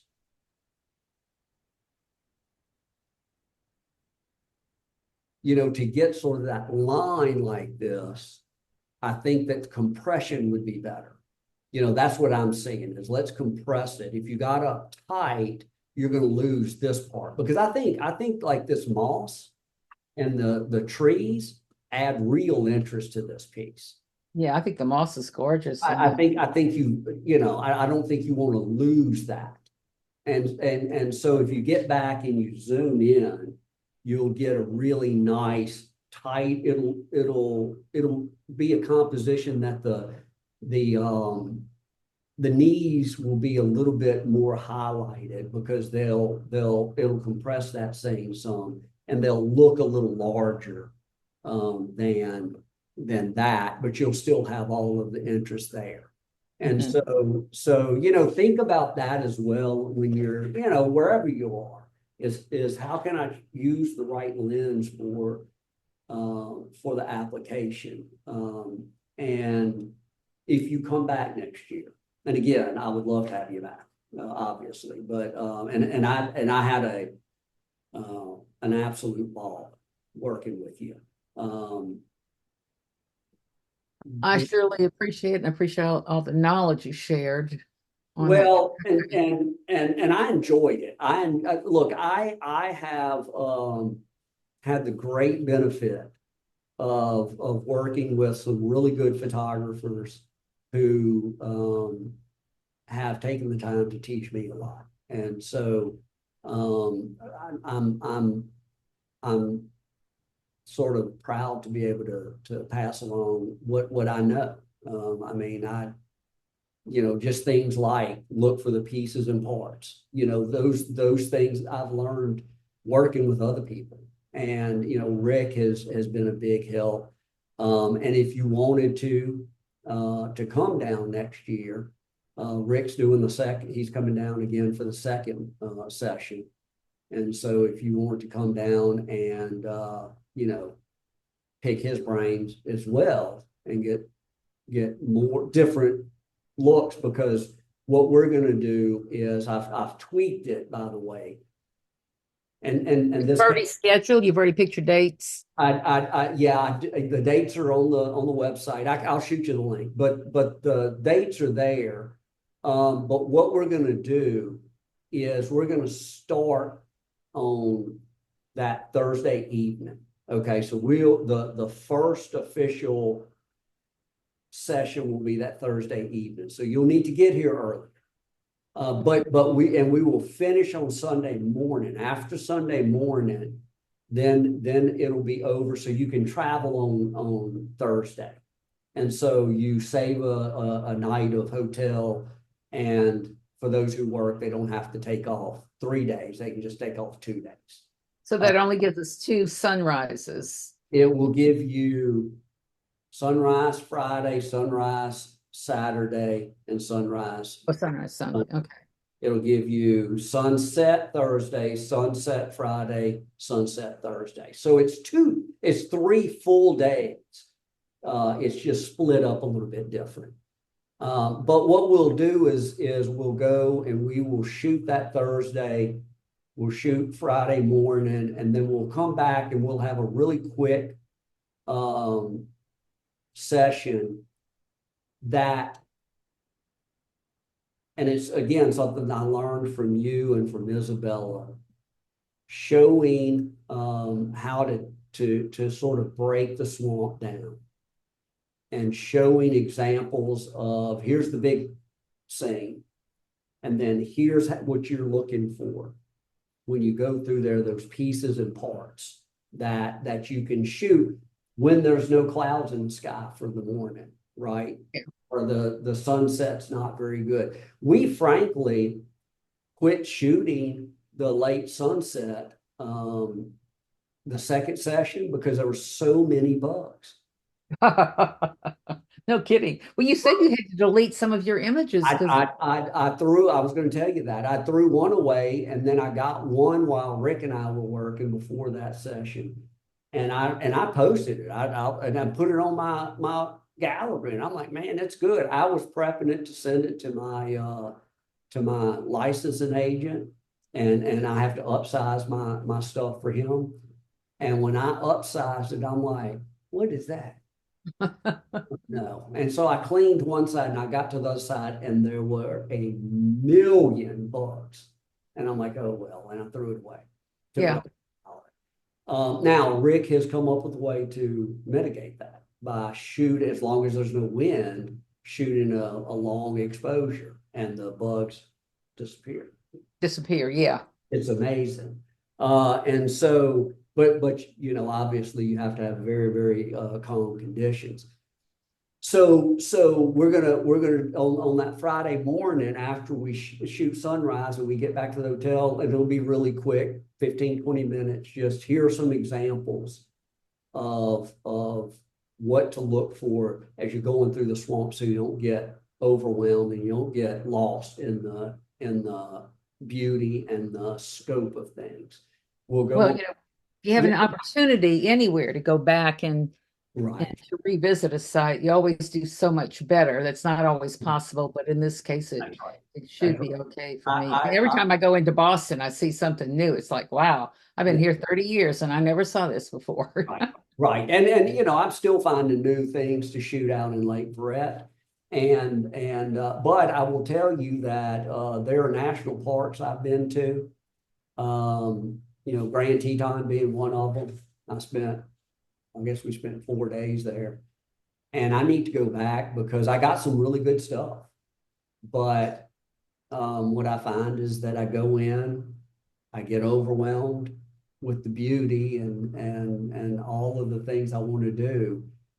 And I come away and I'm like, man, I should have done this and that. And well, I forgot to do this. And so Yeah. I'm like that. I'm always better the second time I go into a location because But I've seen it and I can calm down. yeah. Well, you have to get to Olympic National Park. I'm telling you. Look, Pacific Northwest, you go to that I know. peninsula, you're just not even going to believe it. You're going to want to go every year. I am I'm trying to get to the point where I can back off my Bassmaster travel and so that I can do uh, I don't want to travel 25, 26 weeks a year anymore. I mean, that sounds glorious and glamorous and Oh I no. I get to see a lot, Bonnie, and I'm really, really look, I'm fortunate to be able to see all the things and do the things I do, but man, at 56, I'm tired. But one of the things I want to do is be a little more focused on my travel because a lot of my travel is simply gear by necessity around where I'm going for Bassmaster. And Yeah.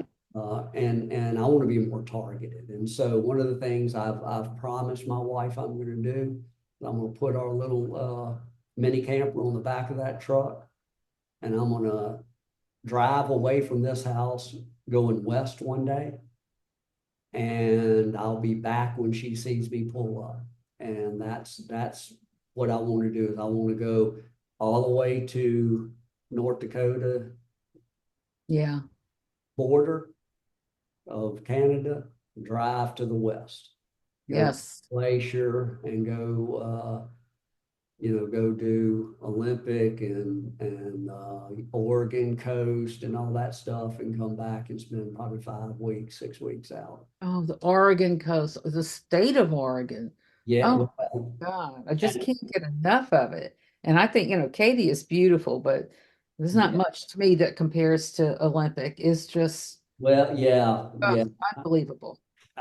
So yeah, I'm dying to get up there. It's just for me, it's a matter of time. But honestly, I enjoyed the workshop so much that I'm getting ready to put a lot of focus on building what obviously the swamp workshops, and then with a goal of branching out from there and doing workshops at other places. Well, you have my support for Well, sure. And I uh, can't wait to get into my other images. Thank you I for all appreciate. of this. Yeah, and I appreciate you, Bonnie, and I'll shoot you the link again. I've I've done a redirect, but I've changed locations of the workshop page over to a WordPress site that I have had because I don't think that my art storefronts site is getting very good Google returns, and so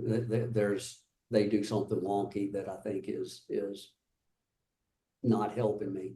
So I'll send you the new link directly to the workshop page, and everything's there. I would love to have you again that second that late November workshop is when Rick's coming down. So I've already got a guy from New York coming to it, and that might be a good way to meet Rick. And he does workshops out in Oregon. Yeah, I know. I've Okay. seen. Okay. So, and he's a good guy, and he's really, really a good photographer, and he looks at things differently than me. He processes a little bit differently than me, and so, it may be a good opportunity to get two sides of the coin. So this is going to be, I mean, you don't have to give me the exact. So we're talking the week before Thanksgiving rather than the second week. Okay. Correct. Correct. It would be, hold on, I'll tell you. Well, I'll tell you what, let me just pull up the workshop page.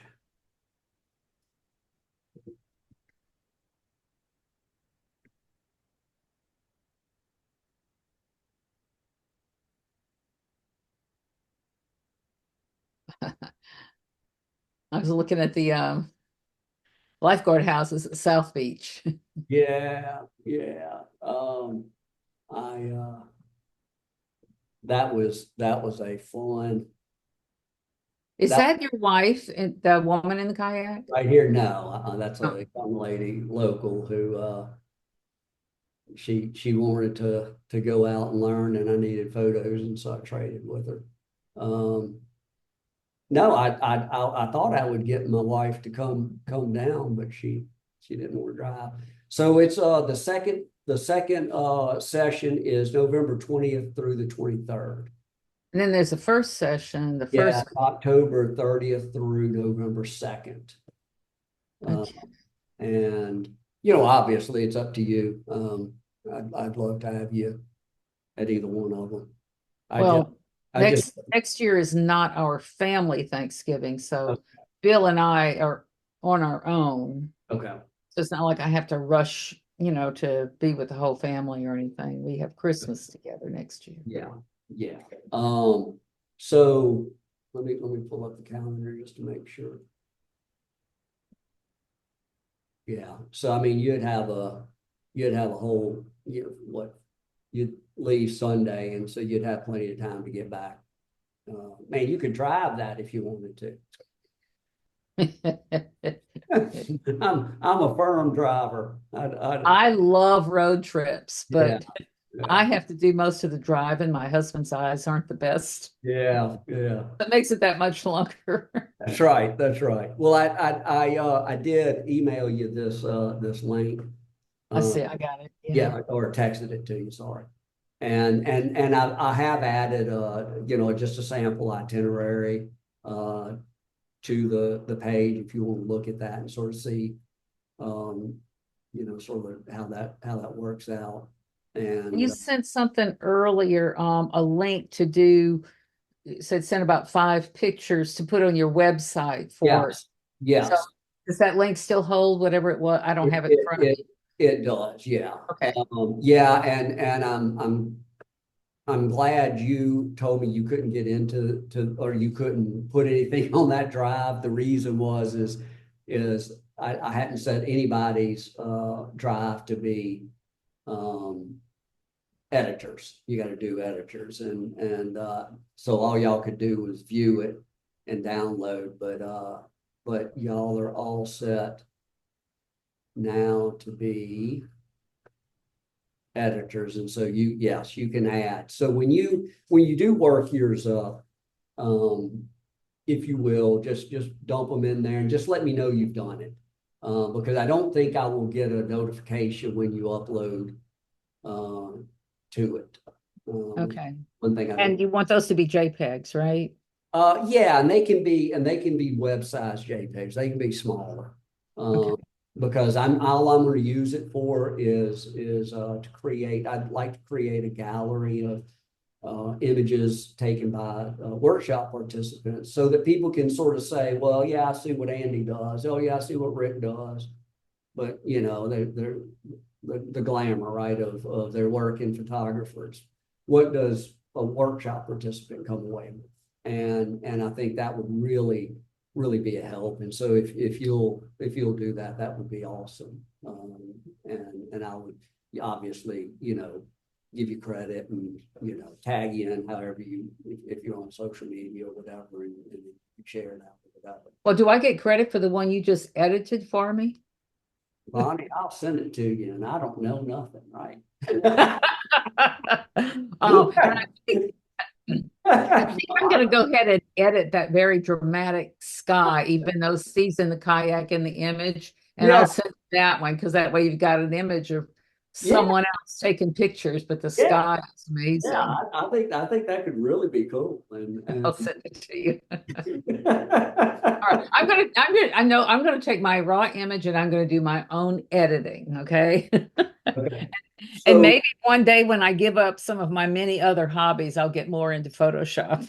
yeah, well, honestly, so Rick and I both use some plugins that help us sort of break down and not really break down, sort of cheat on some of the Photoshop functionality. Uh, Hmm. all the things that we do with the plugins you could do without it, but it's plugins that people have developed to make masking and blend diffs and all kinds of different functionalities quicker. And but you can do all of that in Lightroom. And Well, I so started using Photoshop before Lightroom. I mean, years ago when I was doing some editing newsletter stuff where I needed to use the layers to do the different type fonts and layer them over and create yeah, advertising and things like that. So then once Lightroom happened, I said, well, shoot. And I quit yeah, doing all this other editing stuff. So yeah. Lightroom became my tool of choice. And the benefit of Lightroom is that it's non-destructive and it's not, like every layer I create, which, I sometimes only have 5 or 6 layers, sometimes I have 10 layers. Every layer I create increases that file size. Yeah. And that's not the case with Lightroom. And so there are some real benefits of doing it. There are things I like about Photoshop that I still, now that I've used it for a few years and I'm really comfortable with it, I think does a little bit better. I feel like I can be a little more with the layering system, I can be a lot more subtle in building up an image. I feel, but to be honest, there's a lot of really good photos that you see that are done strictly in Lightroom. Right. And one of my best friends in Houston is a really good photographer, a really good processor, and he does not use Photoshop at all. He uses all Hmm. Lightroom. So I think it's what you get used to and proficient with. But the interface of say Adobe Raw, Camera Raw, which is where Rick and I start everything, it's exactly the same as Lightroom. Exactly. There's absolutely no difference. And so we don't really have to use Photoshop. Rick has never used Lightroom ever, Hmm. uh, and swears he never will. And Wow. yeah, well, I know. He uses Bridge for his cataloging. I use Lightroom mainly for my cataloging and metadata, but I like two reasons I keep using it is one, it's the quickest way for me to turn images around for Bassmaster. And I really like the export function in Lightroom. It's a whole lot easier than Photoshop. And so Yeah. I've got presets. I've got presets with my, for my social media images for different applications that I don't have to, manually input settings. And so I still use a little bit of a hybrid, but for my landscape stuff, I do all the processing and Well, that makes sense for what you do. yeah, yeah. Yeah. So. Okay. Well, Bonnie, I appreciate it. I really do appreciate all your support and encouragement. It's awesome. I do not want you to think that I didn't enjoy working with you because I did. Well, I Uh, thoroughly enjoyed it and I I mean, appreciate your patience. honestly, Steve just left and went and did his own thing. He was no fun. Um, but I got to you and Isabella in the second one. Even though she's a really good photographer, she was not very comfortable on the kayak, and so I got to work with her a little bit more. And it took me till the last morning to get her to put her camera on a tripod. Uh, I'm ready to go for it. and, Oh man, we need, yeah, not now because I'm done, but got to figure out something with my tripod because um oh. Is it still sticking? Oh my God, yeah. I took it all apart, to dry it and get all that sand and everything out of it. And those little plastic pieces that you talk about, Yeah, okay. Two of the legs, those pieces came off entirely. yeah, They yeah, won't stay put for me to put the leg back in there to stop it from coming out. But like I said, I'm thinking about just going into Hunt's camera. We're, so fortunate to have that close by. It's like 30 minutes from my house. yeah. And which is where I really frankly buy all my equipment because I can just walk in there and they help me out. So Yeah. Well, so I may just go in with it and they'll help me figure it out. I'm sure they will. Those little pieces, if they're what I'm thinking, they snap into place. And they won't snap. They're just They hanging there. they just come keep coming out. Okay. Mine, I actually have one of mine broke in half, and so I got them back on there and got them back in, but I'm gonna have to actually either get me another tripod, which I don't want to do, or see Ooh, me either. the replacement part, which I could probably order the replacement part. But yeah, I don't know why it's not slipping in. If you don't have time to get to Hunt, Wait, you got a minute? yeah. It's Let's. right here. And by the way, I'm still screen share, just looking at big old Google Drive. Oh, I'm sorry. That's okay. Let me see which.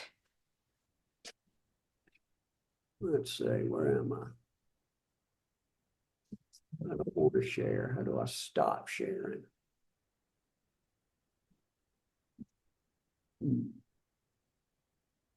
Okay. It. Oop, see this came right out. Where's the little plastic? Oh, that's one that doesn't have a plastic piece at all. I wonder where the hell it is. Yeah. So, Yeah. so can you see? I don't know. There we go. So Okay. here's a little plastic piece and it won't stay put. All right. Wait. Show me the other end of that leg. Oh, wait a minute. It's the big end. It's the female end of it. Can you see? Right. Okay. I'm So wearing black, so I gotta shift it over so you can actually see yeah, it. what kind of tripod is that? Benro. It is a Benro. Okay. Show me that leg. Is let me just it's Benro. Enduro Benro. Yeah. Also, okay, show me that other leg again. So here's There's no hole. in, and here's the annoying little plastic piece that Okay, wants. okay, Bonnie, and the other end of the piece that you have the white plastic on is Mhm. It's the rest of my leg. Yeah. I think you've got something in backwards. Hold on. I'll be right. Hold on, I've got one over here.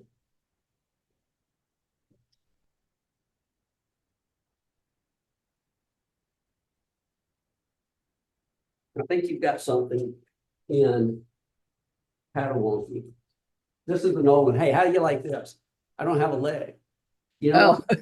If this leg would come off and I would use it as monopod. a hiking stick, Oh, and I put it on the back of my truck and drove off in Colorado. And yeah, you never find that again, ever. no. Yeah. So see the end of yours. You've got that plastic piece. And you see, I've got a hole. Yeah, I've got a hole. Where's the hole? Okay, See the okay, hole? you do have a hole. Okay, I do. Yeah, there's the okay. hole. So it snaps. Okay, so you should have two holes, right? Yeah, Got a hole on both sides. You've got to right. position it correctly. Did you hear that? Listen, Yes, mine won't. and you may have to. See, I've got it. I've got one. So inside that plastic ring, it kind of bulges out. So I got one in there. Oh, no, it won't go in the other way. Yeah, the way that I do it is I get one in, in one of the holes, and then I push it and it snaps in. I see. Watch. Is your plastic ring broken like mine, or is it a solid ring? No, it's split, sort of split like this. Yeah. See it? Okay, Okay. Yeah. watch what I'm doing. Look Okay. at the camera. Just, okay, so I put it in one hole, Uh-huh. and so it's like this. And then I just take it and I push in the center and push it around and it snaps in. Let me give that a try. Let's see. Ugh.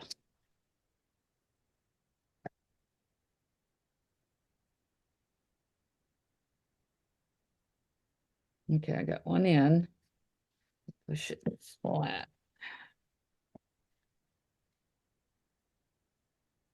Sort of roll, you know. Yeah, I'm rolling it around, but frankly, let's see, I might have to go the other direction because it's not meeting. Wait a minute.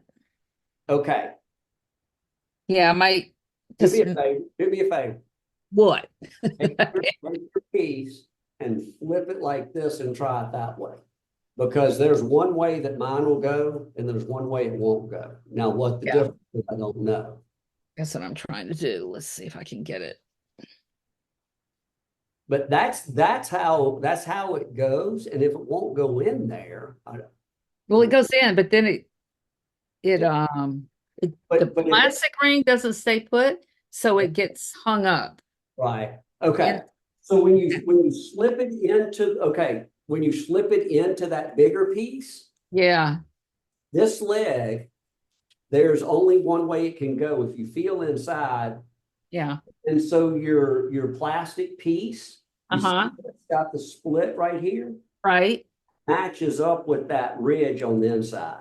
And Oh, well, shoot. if you don't, yeah, if you don't get that matched up, then it'll knock that plastic off. That's what I'm doing. That's Oh, I the, feel down in there, you can feel a ridge. yep, yep. And so you just sort of match up. That opening has to be where the ridge Right, goes, right? exactly, Okay. exactly.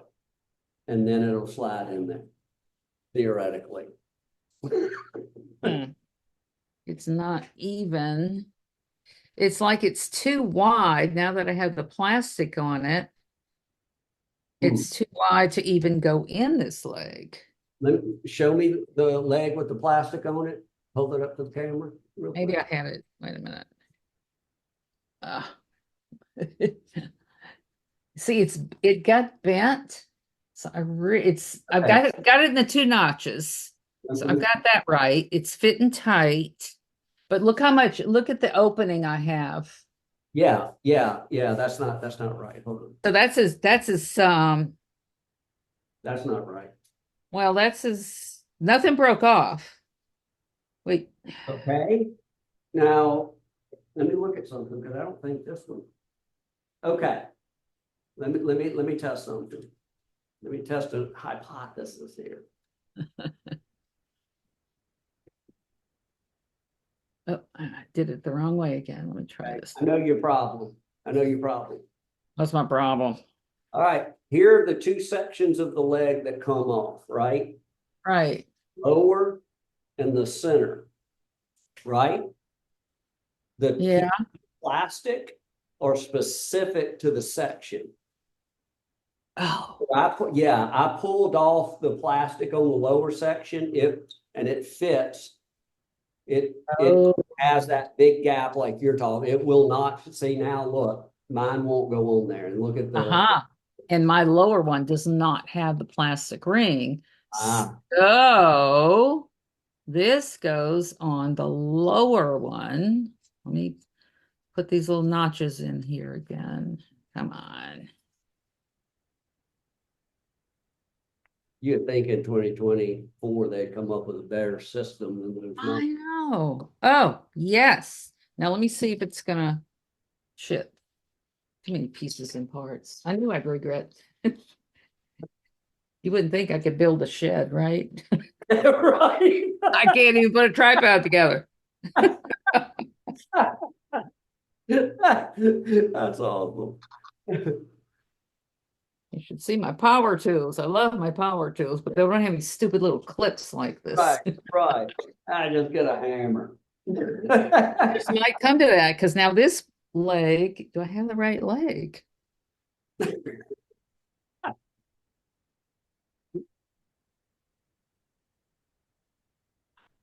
Excuse me. My foul language is coming. All right, I'm gonna play with this. Yeah, that's Everybody's the all deal. I'm confused. wondering if you misplaced the plastic pieces for those lower legs. Probably in my camera bag because they Yeah. were all over So that hotel so room. check that out. But yeah, they are segment specific and so that's how they go. That's how they go, and they shouldn't have that big gap like you had. So Okay, that's so this, look at this. This makes more yeah, sense. that makes a lot more sense. So look, Now it won't go in. It's too big. because Um, that one goes okay. That one goes into. Do you have the top of your? How many segments do you have? I have. Here's my little bitty one. Yeah. There's the second one. And then it goes into Oh, yeah. You're trying to put two legs. this is too big. Wait a minute. Now it doesn't fit in here because it's Wait. Hold on. Are you trying to put it into the top section of the tripod? I'm trying to put it into itself. But when I put it into, wait, this one I didn't take apart yet. So I've got the base of the tripod. I got a leg, a leg, and a leg. Yeah. Okay. Okay. So So so you're trying to put that piece that you in your hand into the base of the tripod, into the I have to put it in this other section, which is what I have in my hand right here. And it doesn't. so you've got Too many legs. I think you're I don't think that's where that goes. I think you Well, put two legs together. okay. Okay, what tell me hold on. Look, so What here's my tripod. model? I have the base. Then I Right. got this guy here. Then I got this guy here. And then I have, Oh, you've got okay, you do have uh, what see what this one. what model is that? Now you're getting complicated here. I don't know.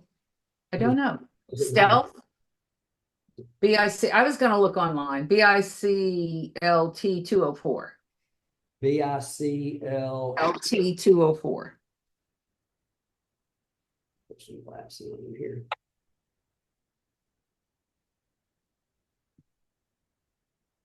Yeah, let's just stop this. I'm gonna go into hunts because the way, like even this one, the bottom leg just slides out, which could be a problem if I'm out somewhere. Yeah, you don't want that to happen. I think you have to have that plastic piece to keep that from happening. You've got something wonky going on. Now you may not have your tightening screw loosened up enough. That may be why they're not going in easy. But Okay. yeah, you want to definitely have somebody look at. Yeah, yours has an extra leg section segment Yeah. than mine. I would, yeah. I mean, I could talk you through that stuff. I know that's how it goes, but I think at this point, if you can't get it to go in there and you're Yeah, not, it's not even going in. yeah, that's weird. It's like it's too big. Let's see, when I take the collar off, it goes in fine. But then Yeah, you got to have that collar, or I'm afraid it's going to just come out of there. yeah, just like the bottom one. All right, I'm done. I got too Okay, many. all right. Well, you know what's happening, and look, if you need anything, definitely give me a holler, and I will, probably in the morning at this point. What time? No, it's still early. I may go ahead and upload this video and I'll shoot you the link for it in case you want to go back and look at what we did. Perfect. We'll be able to, fast forward through all of our ramblings and What a mess I got going on here. This is all right, holy cow. all right, Bonnie. Well, All we'll right, Andy. that. Go in and talk to Hunt, and I'm sure if you do that much business with you, they know you, and I'm sure they'll. They'll figure it out for me. I got to find these other rings. All right, take care. Thank you, All Andy. right, Bonnie. Oh, Talk to you. shoot me another bill for all this extra time. Oh, are you coming down next year? Oh, most definitely. Then I'm not worried about this extra time. Oh, I'm definitely coming back. I can't wait. I'd come back sooner if you weren't doing that stupid Uh, fishing stuff. This pays the bills. I know, I know. right now, this pays the bills, but yeah, then I'm not worried about this. And so I'll look forward to seeing you register. If you have any questions, give me a call. And Okay. if you have any other questions, you want to do anything else, just holler at me. All right. Take But care. Thank you, Andy. I appreciate it. Bye-bye. Where's that leave button?